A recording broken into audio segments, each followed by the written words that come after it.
This is National Gullible Day live coverage. Reporting from NGD News Central in Seattle, Washington, here's Tim Hunter.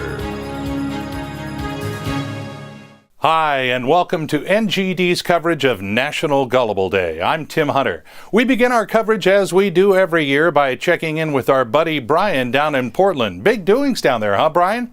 Tim, Portland's own Homebody Festival just got underway here about an hour ago in this field behind me. The festival celebrates life at home. We're still waiting for the first person to show up. In the meantime, Tim, back to you. And back to you. No, Tim, back to you. And back to you. Never mind. A Bothell, Washington man has gone to court to legally change his astrological sign. Dale Emonson says he was born a Virgo, but identifies as a Capricorn, which ironically is such a Pisces thing to do.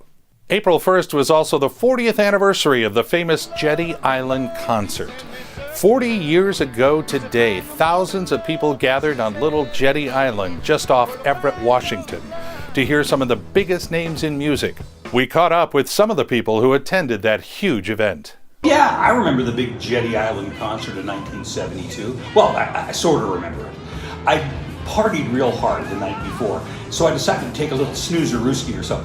About an hour into the concert, didn't wake up until Mungo Jerry was taking the stage for their encore. I thought they were just getting started, so I yelled out, "Play in the Summertime," not realizing they had just finished playing about a 15-16 minute version of it. You know, Elton John and the Eagles were pretty good, but the real reason I was there was for Mungo Jerry. Technically, I was at the Jetty Island concert. My mom was 9 months pregnant, and right before the headliner performed, she went into labor. That's how I ended up with the name Mungo Jerry Schwartz. People call me MJ. I remember we had enough money for the concert tickets, but not actually for the ferry to get to it. So we bought some wood, built a raft, rode all the way to Jetty Island, and then realized as we landed on the beach that we could have used the money we spent on the wood for the ferry. I like Mungo much better than Jerry. It was the best. I was an usher. I was 17 years old, and it was like one of the first gigs that I had, but I just thought it was the coolest thing. It was all good until like the rumor came out that there were so many people on the island that it was going to sink, and that's when all hell broke loose. It was only supposed to be a one-day event, but about 4:30 in the afternoon, Iron Butterfly comes on. Do you remember the song Inagata da Vida, which was so fantastic? They started playing that, and it went on so long that everybody got bumped to the second day.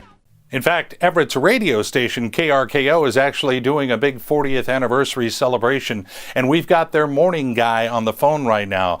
His name also happens to be Tim Hunter. Hey, good morning, Tim. Well, good morning, Tim. Love the first name, and the last name for that matter. So, what is KRKO doing for the big anniversary today? Oh, we've got a 3-hour show from 6 to 9 a.m. this morning, and then we're repeating it again tonight from 6 to 9. So it'll be like Deja Vu, but darker. I see, Tim. Well, thank you. And we'll be back right after these messages. This week on Beat the Press, our panel will discuss global warming, the Mueller report, the latest proposed budget in healthcare. Hope you can join us because if it's Sunday morning, it's Beat the Press right here on NGD.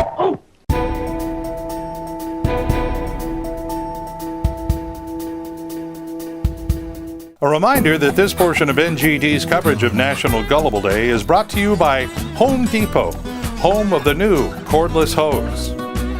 Some strange goings on at the airport. NGD's Joe Doyle is standing by with this report. Joe? Well, as you can see, we're here at SeaTac Airport, where researchers are reporting that passengers are experiencing symptoms of a rather strange phenomenon known as sea tackiness. Doctors say that people are spending too much time in the TSA lines to get on their flights, that they're going a little stir-crazy and doing rather bizarre things at the airport. The really weird part is this is catching on so quickly that several of these events are actually being considered as demonstration sports for the next Olympics. Reporting from SeaTac Airport, I'm Joe Doyle. Thank you, Joe. This year marks the first year that National Gullible Day is being celebrated on another planet. We have Gelb from Planet 7 standing by. Gelb, how are you guys celebrating National Gullible Day? Gelb? Apparently we have some technical difficulties. So how does one celebrate National Gullible Day here on Earth? Well, one of the newer traditions is to simply fall. In fact, today keep an eye out, and when you see someone hit the ground, be sure you walk up to them and say, Happy National Gullible Day. Other ways are starting a fire in an unusual way or jogging next to a limo. And now,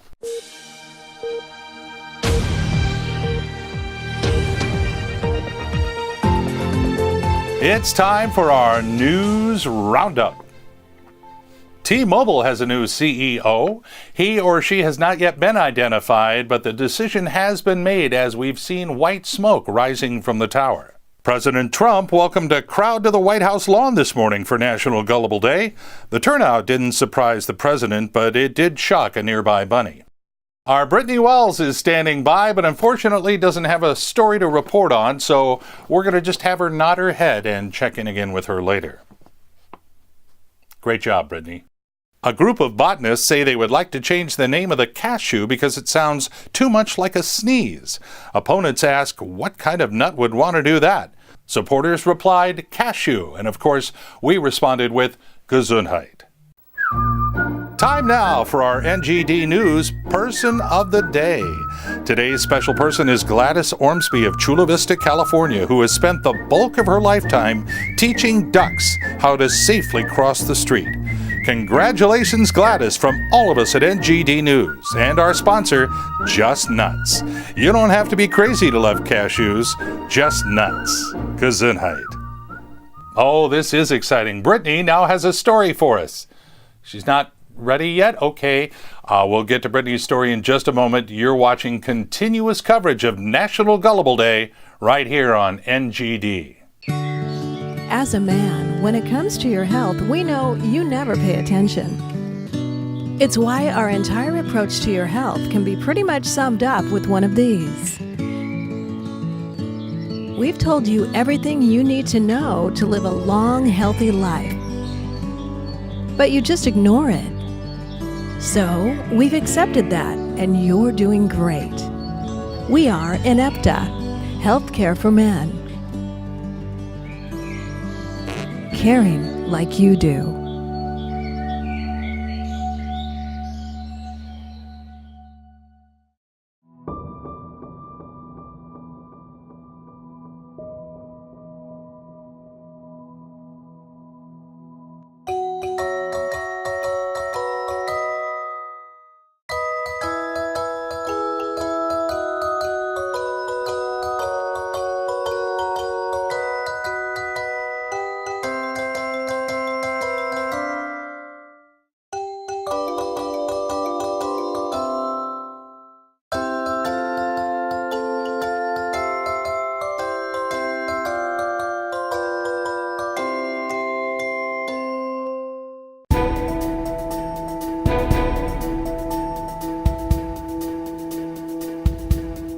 And we're back.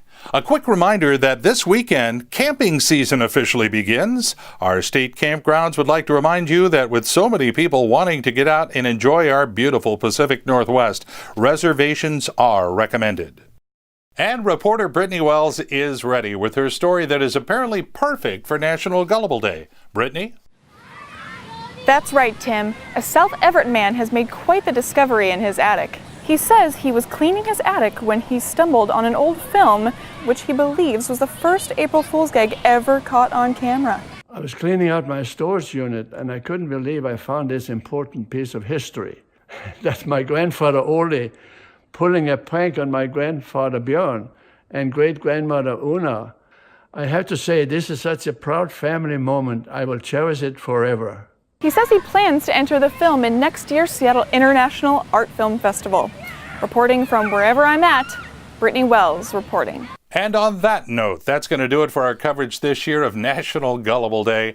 I'm Tim Hunter, and on behalf of everyone at the NGD Network, we thank you so much for tuning in. Look forward to seeing you again next year, and wish you and yours a very happy National Gullible Day.